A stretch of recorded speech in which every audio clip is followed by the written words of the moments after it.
प्रधानमन्त्री शेरबहादुर देउवा र नेकपा माओवादी केन्द्रका अध्यक्ष पुष्पकमल दाहाल प्रचण्ड बीच भेटवार्ता। गएको 24 घण्टामा नेपालमा 6734 जनामा कोरोना भाइरस संक्रमण पुष्टि। दैनिक 20,000 संक्रमित थपिन सक्ने र बेड अभाव हुन सक्ने विज्ञहरूको चेतावनी। काठमाडौँमा 28 प्रहरी र 10 थुनुवालाई कोरोना संक्रमण। उच्च अदालतको वीरगञ्ज इजलासका 23 जनालाई कोरोना संक्रमण पुष्टि। ललितपुर महानगरपालिकाका फ्रन्टलाइनरलाई आजदेखि बुस्टर डोज खोप दिइने। 25 जना भन्दा बढी सहभागी हुने सबै कार्यक्रम रोक्न नेकपा एमालेको आन्तरिक सर्कुलर। प्रदेश नम्बर 2 को नाम मध्य प्रदेश, स्थायी राजधानी जनकपुर। आज एउटा छलाङ हान्यौ भन्दै नेकपा क्रान्तिकारी माओवादीका महासचिव मोहन वैद्यको भनाई। शहरी विकास मन्त्री रामकुमारी झाँक्रीका 100 दिन मन्त्रालयको प्रगति 18.91%। दूधको मूल्य बढाउनुको विकल्प नरहेको कृषि तथा पशुपक्षी विकास मन्त्री महेन्द्र राय यादवको धारणा। कोरोनाको तेस्रो लहर रोक्न आवश्यक तयारी भइरहेको कर्णाली प्रदेशका मुख्यमन्त्री जीवन बहादुर साईको दावी। अहिले लाइसेन्सको फारम भर्दा 3 वर्षपछि परीक्षाको पालो आउने। अख्तियारमा उजुरी परेपछि धुर्मुस सुन्तलीले लेखे फेसबुकमा स्टाटस। रङ्गशाला निर्माणमा कुनै पनि अनियमितता र दाताहरूको रकम दुरुपयोग नभएको स्पष्टोक्ति। गौतम बुद्ध अन्तर्राष्ट्रिय विमानस्थलमा नेपाल एयरलाइन्सको एयरबस जहाजबाट परीक्षण उडान गरिने। पशुपति धर्मशाला बतास समूहलाई दिने सम्झौता रद्द गर्न सिफारिस। साताको दोस्रो दिन सोमबार शेयर बजारमा दोहोरो अङ्कको वृद्धि। कुन कुन कम्पनीले धेरै कमाए त यसको बारेमा पुरै जानकारी। दिल्ली र मुम्बईमा हत्तै घट्यो कोरोनाको संक्रमण। यमनको सशस्त्र संगठन हुथीले संयुक्त अरब इमिरेट्समा गर्यो ड्रोन हमला। जाउला खेला हराउँदै एनआरटी शहीद स्मारक ए डिभिजन लिगको 6औं स्थानमा। एएफसी कप छनौट 2022 प्लेअफको पहिलो खेलमा मछिन्द्र फुटबल क्लबले श्रीलङ्काको ब्लू स्टारसँग खेल्ने। र समाचारको अन्त्यमा आज हामी हेल्थ टिप्स अर्थात् स्वास्थ्यसँग सम्बन्धित जानकारीमा किटो डाइट भनेको के हो, यसले तौल नियन्त्रण तथा व्यवस्थापन गर्छ कि गर्दैन अनि सबैका लागि प्रभावकारी हुन्छ त भन्ने विषयवस्तुमा जानकारी दिनेछौँ। हामीलाई अन्तिमसम्म हेर्नुहोला। के तपाईलाई गोप्रोका accessories, TikTok light, photography, videography तथा फोटो स्टुडियो सम्बन्धी सामग्रीहरू चाहिएको छ? यदि त्यस्तो हो भने तपाईले एसपी फोटो क्यामेरा शपमा सम्पर्क गर्नुहोला। गोप्रो लगायत गोप्रोलाई चाहिने सामग्रीहरू, टिकटक बनाउनका लागि चाहिने सामग्रीहरू, लाइट लगायतका सामग्रीहरू, फोटोग्राफी अनि भिडियोग्राफी, फोटो स्टुडियो लगायत तपाईलाई आवश्यक पर्ने सम्पूर्ण सामग्रीहरूको एकमात्र होलसेल पसल एसपी फोटो क्यामेरा शप पोखरा 9 महेन्द्र पुलमा छ, मोबाइल टावरमा। त्यहाँ तपाईले सम्पर्क गर्न सक्नुहुनेछ। सम्पर्क नम्बर 061 532 306 रहेको छ। 98560 22015 98560 56 174 मा सम्पर्क गर्न सक्नुहुनेछ। दर्शक महानुभाव नमस्कार। समाचारपाटी.com को न्यूज बुलेटिनमा यहाँलाई हार्दिक स्वागत छ। म प्रहलाद चन्द्र घिमिरे। सदाको झैं आज पनि हामी उपस्थित भएका छौं आजका महत्त्वपूर्ण समाचारहरू लिएर। हामीलाई अन्तिमसम्म हेर्नुहोला अनि हाम्रो मेहनतका लागि यो भिडियोमा एउटा लाइक अवश्य गर्नुहोला। दर्शक महानुभाव, आज मिति विक्रम सम्वत 2078 साल माघको 4 गते मंगलबार, ईस्वी सन् 2022 जनवरी 18 तारिक भइसकेको छ र सदाका झैं आज पनि हामीले देश तथा विदेशका महत्त्वपूर्ण समाचारहरू, मुख्य न्यूजहरू, न्यूज अपडेट, ब्रेकिङ न्यूजहरू लिएर उपस्थित भएका छौं। हामीलाई अन्तिमसम्म हेर्नुहोला। हाम्रो मेहनतका लागि यो भिडियोमा एउटा लाइक अवश्य गर्नुहोला। पलपलको न्यूज अपडेटका लागि हाम्रो च्यानललाई अहिलेसम्म तपाईले सब्स्क्राइब गर्नु भएको छैन भने कृपया सब्स्क्राइब गर्नुहोस् अनि नजिकै आउने बेल आइकनलाई क्लिक गर्नुहोला। कहाँबाट हेर्दै हुनुहुन्छ अनि कस्तो लाग्दैछ, रेगुलर हेर्नुहुन्छ अथवा आज पहिलो चोटि हो, त्यो कुरा पनि लेखिदिनु होला। देशभित्र अथवा देश बाहिर कहाँ हुनुहुन्छ त्यो कुरा पनि लेखिदिनु होला। सुन्नुस् त दर्शक महानुभाव, श्री स्वस्तानी व्रत कथा आरम्भ भएको छ र हामीले समाचार पार्टीमा श्री स्वस्तानी व्रत कथाका अध्यायहरू पनि राखिरहेका छौं। कृपया यो बेलामा सके व्रत बस्नुपर्छ, नसके स्वस्तानीको कथा एकचोटि चाहिँ सुन्नै पर्छ। त्यसकारण तपाईहरूले स्वस्तानी व्रत कथाका ती अध्यायहरू सुनेर फाइदा लिनुहोस् भन्ने मैले अपेक्षा गरेको छु। श्री स्वस्तानी माताले तपाईँ हामी सबैको कल्याण गरून्, रक्षा गरून्, यो अनुरोध गर्दै आउनुहोस् दर्शक महानुभाव, आजका महत्त्वपूर्ण समाचार सुरु गरौँ। प्रधानमन्त्री शेरबहादुर देउवा र नेकपा माओवादी केन्द्रका अध्यक्ष पुष्पकमल दाहाल प्रचण्ड बीच भेटवार्ता भएको प्रसङ्गबाट। प्रधानमन्त्री शेरबहादुर देउवा र नेकपा माओवादी केन्द्रका अध्यक्ष पुष्पकमल दाहाल प्रचण्ड बीच भेटवार्ता भएको छ। प्रधानमन्त्री निवास बालुवाटारमा भएको भेटमा आज 5 दलीय समन्वय समितिको बैठक बोलाउने सहमति भएको छ। दुवै नेता संवैधानिक व्यवस्था अनुसार नै चुनावहरू गर्न प्रतिबद्ध रहेको प्रचण्डका स्वकीय सचिव रमेश तमलाले जानकारी दिनुभएको छ। गएको 24 घण्टामा नेपालमा थप 6,734 जनामा कोरोना भाइरस कोभिड-19 को संक्रमण पुष्टि भएको छ। देशभरमा 14,014 नमुनाको PCR परीक्षण गर्दा 5,747 र 6,734 को एन्टिजेन परीक्षण गर्दा 987 जनामा संक्रमण पुष्टि भएको हो। स्वास्थ्य तथा जनसङ्ख्या मन्त्रालयका अनुसार 547 जना संक्रमण मुक्त भएका छन् भने 3 जनाको मृत्यु भएको जनाइएको छ। अहिले देशभरमा 30,877 सक्रिय संक्रमित छन्। काठमाडौँ उपत्यकामा मात्र 3,939 जना संक्रमित थपिएको बताइएको छ। भक्तपुरमा 201 र ललितपुरमा 795 अनि काठमाडौँमा मात्र 2,943 रहेको बताइएको छ। सबैभन्दा बढी संक्रमित थपिनेमा काठमाडौँ अग्रस्थानमा रहेको छ। पछिल्लो दिनमा कोरोना संक्रमणको दर निरन्तर उकालो लागेको छ। स्वास्थ्य तथा जनसङ्ख्या मन्त्रालयको तथ्याङ्क अनुसार 25 पुसमा परीक्षण गरिएको नमुना मध्ये 9.1% संक्रमण पुष्टि भएको थियो। 2 माघमा आइपुग्दा यो संक्रमण दर बढेर 32.8% पुग्यो। मन्त्रालयका अधिकारीहरूका अनुसार अब 1 हप्तामा संक्रमण दर बढ्दै जानेछ र माघको दोस्रो हप्ता उच्च बिन्दुमा पुग्नेछ। तेस्रो साताबाट बिस्तारै घट्दै जाने आकलन गरिएको छ। अहिले दैनिक संक्रमितको संख्या 5,000 हाराहारीमा छ, तर यो संख्या आगामी 2 हप्तासम्म झनै उकालो लाग्दै जानेछ र दैनिक 20-22 हजारसम्म नयाँ संक्रमित थपिन सक्ने स्वास्थ्य मन्त्रालयका अधिकारीहरूले बताएका छन्। दैनिक 20 हजार संक्रमित थपिन सक्ने अनि बेडहरू अभाव हुन सक्ने बताइएको छ। आइसियुमा भर्ना हुने संख्या पनि बढिरहेको छ अनि संक्रमित हुनेमा आफै स्वास्थ्य कर्मीहरू पनि संक्रमित भइरहेका छन्, जसले गर्दाखेरि केही समस्या उत्पन्न हुन सक्छ भन्दै विज्ञहरूले सुझाव दिएका छन्, चेतावनी दिएका छन्। काठमाडौँ प्रहरी परिसर टेकु र अन्तर्गत कार्यरत प्रहरी मध्ये 28 जनालाई कोरोना भाइरसको संक्रमण पुष्टि भएको छ। पछिल्लो 1 सातामा लक्षण देखिएपछि गरिएको परीक्षणमा उनीहरूमा संक्रमण पुष्टि भएको काठमाडौँ प्रहरीका प्रवक्ता एसपी दिनेश राज मैनालीले बताउनु भएको छ। उहाँका अनुसार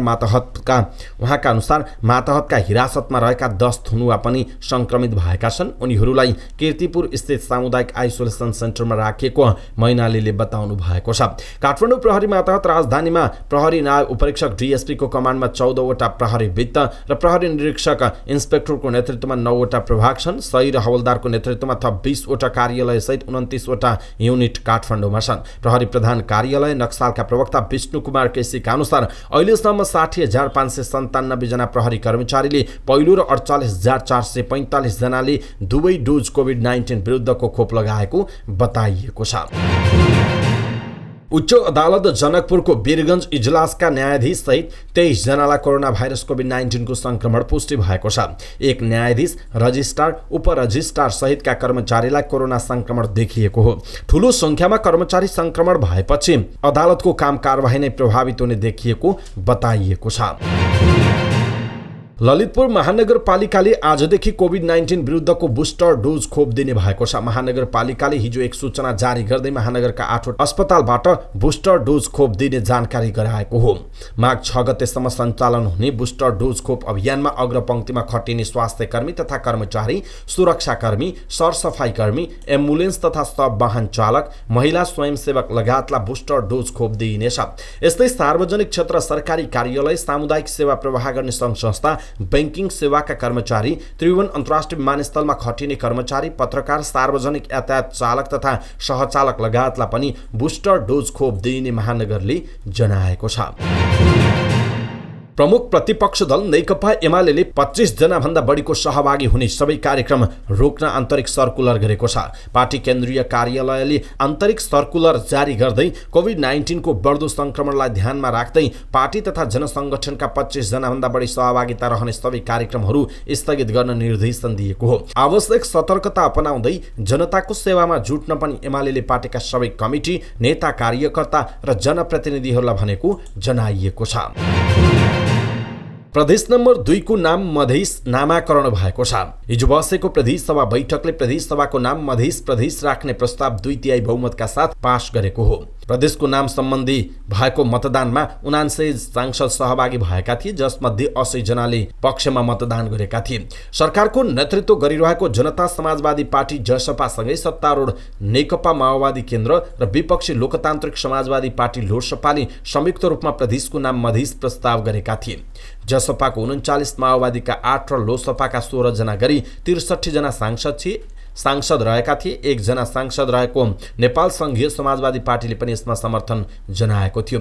तर अरू दलका 16 सांसदले पनि प्रदेशको नाम मधेस राख्ने प्रस्तावको पक्षमा मतदान गरेको बताइएको छ। यसैबीच प्रदेश सभाले स्थायी राजधानी जनकपुर टुङ्गो लगाएको छ। पहिलो बैठकमा भएको मतदानमा 78 जनाले जनकपुरको पक्षमा मतदान गरेका थिए। प्रदेश 2 को राजधानी तथा नामाकरण सम्बन्धी अध्ययन विशेष समितिले स्थायी राजधानीका लागि सुरुमा 7 वटा प्रस्ताव गरेको थियो, पछि त्यसलाई परिमार्जन गरी 3 वटा बनाएको थियो, जसमध्ये जनकपुरमा 2/3 बहुमत प्रकट भएको जनाइएको छ। स्थायी राजधानी जनकपुरको केन्द्र भई उत्तरमा ढल्केवर, पूर्व पश्चिम लोकमार्ग, पूर्वमा कमला नदी, पश्चिममा मिथिला माध्यमिक परिक्रमा सडक र दक्षिण नेपालको सिमाना कायम हुने बताइएको छ। दर्शक महानुभाव, प्रदेश नम्बर 2 को नाम मधेस, स्थायी राजधानी जनकपुर राखिएको छ। यसप्रति तपाईको धारणा के आफ्नो धारणा तलको कमेन्ट बक्समा कमेन्ट गर्नुहोला। नेकपा क्रान्तिकारी माओवादीका महासचिव मोहन वैद्य किरणले क्रान्तिकारीहरूको ध्रुवीकरण सुरु भएको बताउनु भएको छ। विप्लव नेतृत्वको नेपाल कम्युनिस्ट पार्टी र मोहन विक्रम सिंह नेतृत्वको नेकपा मसालसँग पार्टी एकता प्रयास गरे पनि उनीहरू एक्लै वीर नेतृत्व भएको बताउनु भयो। अब पार्टी एकता नभई ध्रुवीकरण गर्ने उहाँले बताउनु भएको छ। विप्लव नेतृत्वको नेपाल कम्युनिस्ट पार्टी र गोपाल किराँती नेतृत्वको माओवादी कम्युनिस्ट पार्टीबाट आएका नेताहरूलाई स्वागत गर्दै उहाँले भन्नुभयो, आज हामीले एउटा छलाङ हान्यौं, क्रान्तिकारी कम्युनिस्टहरू एक ठाउँमा उभिन र संसदवाद विरुद्ध नयाँ जनवादी क्रान्ति गर्नुपर्ने भन्दै उहाँले पुनर्मिलनमा आउन अरूलाई पनि आग्रह गर्नुभएको छ। शहरी विकास मन्त्री रामकुमारी झाँक्रीले 100 दिने प्रगति विवरण सार्वजनिक गर्नुभयो। सिंहदरबार स्थित मन्त्रालयमा पत्रकार सम्मेलन गरी आफूले 100 दिनमा गरेका कामहरूको 37 बुँदामा उहाँले जानकारी दिनुभयो। उहाँले 100 दिनमा भए गरेका कामबारे जानकारी दिँदै सुरु गरिएका कामहरूले समेत गति लिएको बताउनुभयो। मन्त्री झाँक्रीले नेतृत्व गरेको मन्त्रालयले चालु आर्थिक वर्षको कुल बजेट 30 अर्ब 84 करोड मध्ये चालुतर्फ विनियोजित 1 अर्ब 94 करोड रुपैयाँमा 69 करोड 35% र पुँजीगत तर्फ विनियोजित 28 अर्ब 90 करोड रुपैयाँमा 5 अर्ब 8 करोड अर्थात् 17% खर्च भएको जनाइएको छ। समग्र मन्त्रालयको प्रगति 18.91% रहेको मन्त्रालयले जानकारी दिएको छ। दर्शक महानुभाव, मन्त्री झाँक्रीको 100 दिनमा 18.91% प्रगति विवरण पेश भएको छ। त्यति प्रतिशत काम भएको देखिएको छ। यसप्रति तपाईको धारणा के छ? आफ्नो धारणा तलको कमेन्ट बक्समा कमेन्ट गर्नुहोला। कृषि तथा पशुपक्षी विकास मन्त्री महेन्द्र राय यादवले दूधको मूल्य बढाउन जरुरी भएको बताउनुभयो। दूधको मूल्य वृद्धिबारे मन्त्रालयले आयोजना गरेको अन्तर्क्रियामा बोल्दै मन्त्री यादवले दुग्ध उत्पादक किसान जोगाउन पनि दूधको मूल्य बढाउनुको विकल्प नभएको बताउनुभयो। मन्त्रालयले कसैको प्रभाव र दबावमा नपरी मूल्य वृद्धिबारे निर्णय गर्न चाहेको पनि उहाँको भनाइ छ। राष्ट्रिय दुग्ध विकास बोर्डको स्थलगत अध्ययनपछि मूल्य बढाउनु पर्ने निष्कर्षमा पुगिएको हो। मूल्य नबढाए दुग्ध उत्पादक क्षेत्रमा किसान टिक्न सक्दैनन्, मन्त्री यादवले भन्नुभएको छ। दूधको मूल्य बढाउने विषयमा प्रस्ताव आएकै भरमा निर्णय नहुने भन्दै मन्त्री यादवले मूल्यको कारण पुष्टि गर्न सकिने वैज्ञानिक आधार खोजिने पनि बताउनु भएको छ। कर्णाली प्रदेशका मुख्यमन्त्री जीवन बहादुर शाहीले कर्णाली प्रदेश सरकारले कोरोनाको सम्भावित तेस्रो लहरसँग जुझ्नका लागि आवश्यक तयारी थालिसकेको बताउनु भएको छ। दोस्रो लहरमा प्रदेशका अस्पतालमा बेड र अक्सिजन अभाव भएपछि संक्रमितले ज्यानै गुमाउनु परेको थियो। तर सम्भावित तेस्रो लहरमा त्यस्तो स्थिति आउन नदिने गरी आवश्यक तयारी थालिएको शाहीको दाबी रहेको छ। प्रदेशका अस्पतालहरूमा आवश्यक बेड र अक्सिजनको व्यवस्थापन गरेका छौं। सीमा नाकामा होल्डिङ सेन्टरको स्थापना गर्नेदेखि विगतमा स्थानीय तहले सञ्चालनमा ल्याएका क्वारेन्टाइन र आइसोलेसन सेन्टरलाई पुनः सञ्चालनमा ल्याउने तयारी थालेका छौं, उहाँले भन्नुभएको छ। मुख्यमन्त्री शाहीले ओमिक्रोनको असर न्यूनीकरणका लागि स्वास्थ्य संस्थाहरूको सबलीकरण, अक्सिजन प्लान्टहरूको सञ्चालन र स्वास्थ्य कर्मीको परिचालनलाई विशेष प्राथमिकता दिएको मुख्य मन्त्रालयमा आयोजित पत्रकार सम्मेलन मार्फत उहाँले जानकारी दिनुभयो। ड्राइभिङ लाइसेन्सको परीक्षाका लागि अहिले आवेदन भर्नेहरूले सन् 2024 को अक्टोबरसम्मको भिजिटिङ अर्थात् अपोइन्टमेन्ट मिति पाउन थालेका छन्। आवेदन बन्द भएको करिब 1 वर्षपछि गत 8 कार्तिकमा लाइसेन्सका लागि आवेदन खुलेको थियो। अहिले कतिपय कार्यालयबाट सेवा लिने गरी फारम भर्दा प्रणालीले करिब 3 वर्षपछिको मिति पाइन थालेको बताइएको छ। यसका लागि सवारी चालक अनुमति पत्र तत्कालै बनाउनु पर्ने अवस्थामा लाखौं सवारी चालकहरू बढी पीडित छन्। एउटा लाइसेन्सको परीक्षा दिन नै 3 वर्षसम्म कोर्नु हुनुपर्ने अवस्थालाई यातायात व्यवस्था विभागले सामान्य भन्दै आएको छ। कतिपय कार्यालयमा सेवाग्राहीको अत्याधिक चाप देखिएको छ। काठमाडौँ, इटहरी, बुटवल, वीरगञ्ज लगायतका लाइसेन्स कार्यालयहरूमा सेवाग्राहीको उच्च चाप रहेको छ। विभागका एक अधिकारीका अनुसार यसका कारण फारम भरेका सेवाग्राही फेरि दलालकै सम्पर्कमा पुग्न थालेको बताइएको छ। मिति पछाडि हुँदा तोकिएको दिनमा सेवाग्राही निकै न्यून संख्यामा उपस्थित हुने गरेको, तर यसकै कारण विभिन्न कार्यालयमा चलखेल बढेको ती अधिकारीहरूले बताएका छन्। दर्शक महानुभाव, यसप्रति तपाईँको धारणा के छ? आफ्नो धारणा तलको कमेन्ट बक्समा कमेन्ट गर्नुहोला।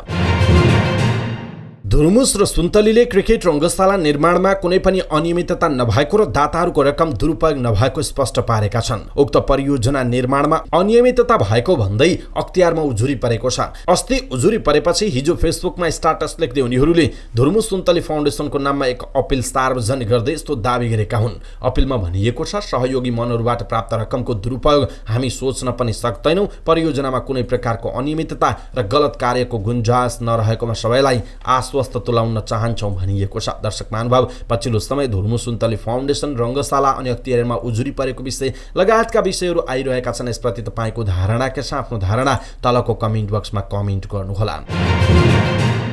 नेपाल नागरिक उड्डयन प्राधिकरणले निर्माणको अन्तिम चरणमा रहेको भैरहवा स्थित गौतम बुद्ध अन्तर्राष्ट्रिय विमानस्थलमा नेपाल एयरलाइन्सले अन्तर्राष्ट्रिय उडानमा प्रयोग गरिरहेको ठूलो जहाज A320-330 जहाजबाट परीक्षण उडान गर्ने भएको छ। विमानस्थलको परीक्षण पूरा गरी व्यावसायिक सञ्चालनमा ल्याउने सन्दर्भमा पर्यटन मन्त्रालयले प्राधिकरणसँग छलफल गरेको छ। सो क्रममा प्राधिकरणले प्रस्तुत गरेको योजना अनुसार परीक्षण उडानका लागि नेपाल एयरलाइन्सको ठूलो जहाज प्रयोग हुने बताइएको छ। प्राधिकरणका निमित्त महानिर्देशक प्रेमनाथ ठाकुरका अनुसार भैरहवा स्थित गौतम बुद्ध अन्तर्राष्ट्रिय विमानस्थल सञ्चालनमा ल्याउन मिसन भैरहवा विमानस्थल सुरु गरिएको छ। यो आयोजनामा उपकरण सहित प्राविधिक कामको जिम्मेवारी एरोनटिकल रेडियो अफ थाइल्यान्ड एरोथाईले पाएको छ। क्यालिब्रेसन फ्लाइटको जिम्मा पनि उसकै हो। उहाँका अनुसार एरोथाई कम्पनीले क्यालिब्रेसन उडानका लागि अहिले अन्तिम चरणको काम गरिरहेको बताइएको छ। पशुपति धर्मशाला सञ्चालनका लागि बतास समूहसँग गरिएको सम्झौता खारेज गर्न छानबिन समितिले सिफारिस गरेको छ। धर्मशाला भाडामा लिएर महँगोमा होटल चलाएको भन्दै आलोचना भएपछि संस्कृति, पर्यटन तथा नागरिक उड्डयन मन्त्रीको प्रस्तावमा पशुपति क्षेत्र विकास कोषको सञ्चालक परिषदले गठन गरेको छानबिन समितिले बतास समूहसँगको सम्झौता खारेज गर्न सिफारिस गरेको हो। छानबिन समितिका संयोजक तथा कोषका कोषाध्यक्ष नारायण सुवेदीले संस्कृति, पर्यटन तथा नागरिक उड्डयन मन्त्रालयका सचिव तथा परिषदका सदस्य महेश्वर न्यौपानेलाई प्रतिवेदन बुझाउनु भएको छ। मन्त्रालयमा आयोजित पत्रकार सम्मेलनमा कोषाध्यक्ष सुवेदीले विभिन्न कारण देखाएर सम्झौता खारेज गर्न समितिले सिफारिस गरेको बताउनु भएको छ।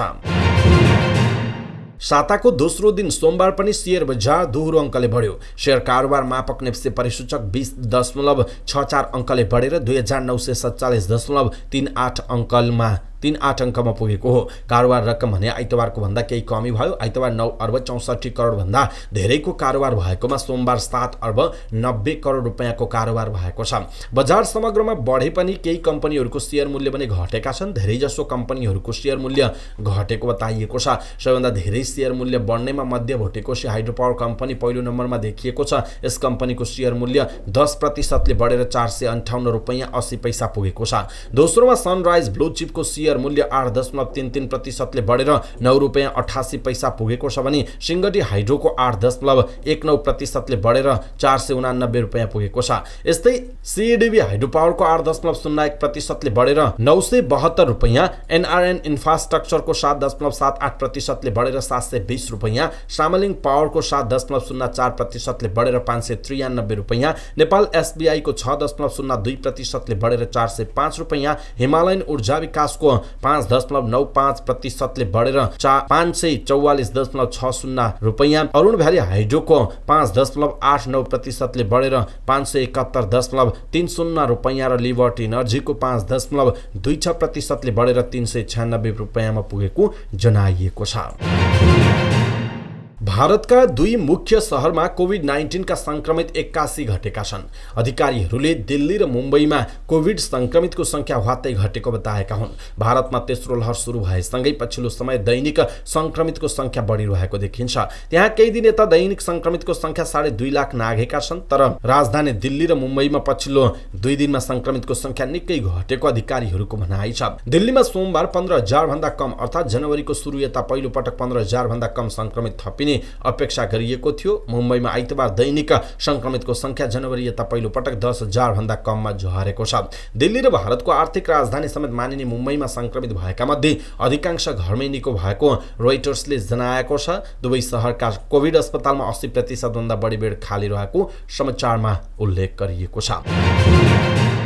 यमनको सशस्त्र संगठन हुथीले संयुक्त अरब इमिरेट्समा आक्रमण गरेको बताएको छ। इरान समर्थित हुथीले संयुक्त अरब इमिरेट्स यूएईमा आक्रमण गरेको अल अरेबियाले जनाएको छ। राजधानी आबुधाबीको प्रहरीले समेत 2 स्थानमा आगलागी भएको जनाएको छ। सोमबार बिहान 3वटा तेल ट्याङ्करमा विस्फोट भएको र निर्माणाधीन नयाँ विमानस्थलमा आगो लागेको प्रहरीको भनाइ छ। आबुधाबी प्रहरीले जारी गरेको विज्ञप्ति अनुसार सम्भावित ड्रोन हमलाका कारण तेल ट्याङ्करमा विस्फोट र विमानस्थलमा आगो लागेको हो। हाल ट्याङ्कर र विमानस्थलमा लागेको आगो नियन्त्रणमा आएको प्रहरीले जनाएको छ। ड्रोन हमलामा खासै ठूलो क्षति नभएको पनि समाचारमा उल्लेख गरिएको छ। शहीद स्मारक ए डिभिजन लिगमा सोमबार भएको एक मात्र खेलमा एनआरटीले जावला खेल युथ क्लबलाई 2-0ले पराजित गरेको छ। दशरथ रङ्गशालामा भएको खेलको दोस्रो हाफमा एनआरटीका लागि दुवै गोल दर्शन गुरुङले गरेका थिए। पहिलो हाफमा गोलरहित बराबरी भएको खेलको 68औं मिनेटमा दर्शनले गोल गर्दै टोलीलाई अग्रता दिलाएका थिए। दर्शनले 73औं मिनेटमा व्यक्तिगत दोस्रो गोल गरेका थिए। जितपछि 9 खेलबाट 13 अङ्क जोडेको एनआरटी 6औं स्थानमा उक्लिएको छ। जावला खेल भने 9 खेलबाट 8 अङ्क सहित 10औं स्थानमा रहेको छ।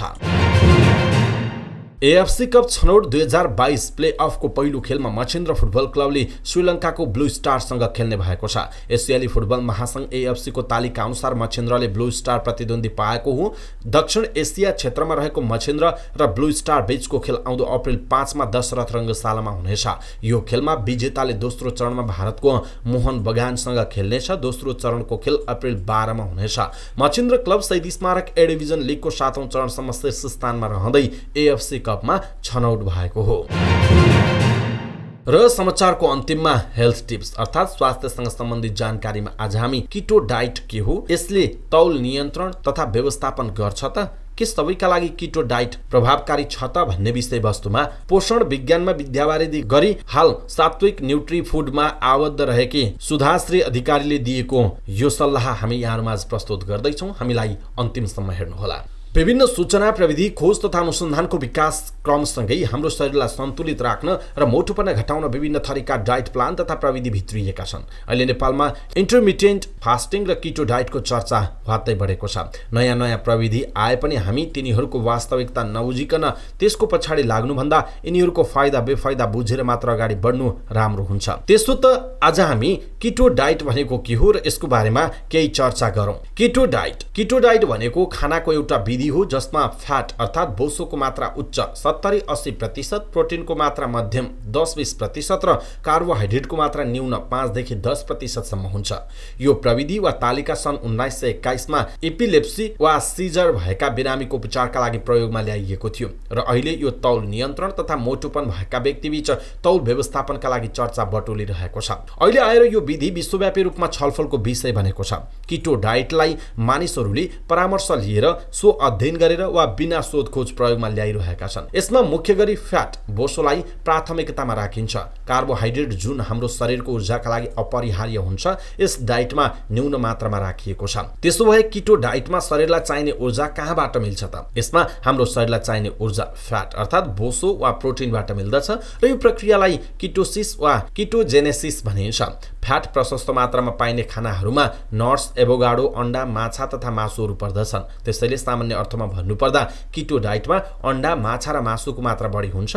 हामीहरूले दैनिक रूपमा खाने अन्न, गेडागुडी, दाल, माटो मुनि फल्ने तरकारी तथा अन्य तरकारीहरू न्यून मात्रामा पर्दछन्। त्यसो त यो डाइट सबैका लागि प्रभावकारी छ त भन्ने प्रश्न आउन सक्छ। अहिलेको विभिन्न अनुसन्धान र खोज सँगसँगै मोटोपना र विभिन्न रोगहरूको सन्तुलन तथा नियन्त्रणका लागि विभिन्न तरिका तथा प्रयोगहरू भइरहेका छन्। त्यसमध्येको यो किटो डाइट पनि मोटोपना तथा विभिन्न रोगहरूमा फलदायी देखिएको छ। यसमा हाम्रो शरीरका लागि आवश्यक पर्ने ऊर्जा फ्याट बोसोबाट प्राप्त हुन्छ। हाम्रो दैनिक खानामा कार्बोहाइड्रेटको मात्रा उच्च हुने हुँदा त्यो समयमा ऊर्जाको स्रोतको रूपमा कार्बोहाइड्रेट अर्थात् ग्लुकोज ग्लाइकोजेनेसिस प्रक्रियामा जान्छ र शरीरलाई ऊर्जा प्रदान गर्ने काम गर्छ भने किटो डाइटमा बोसोबाट केटोज बडीज निक्लने गर्छ र किटोजेनेस प्रोसेसमा गएर बोसो मार्फत ऊर्जा प्राप्त हुन्छ।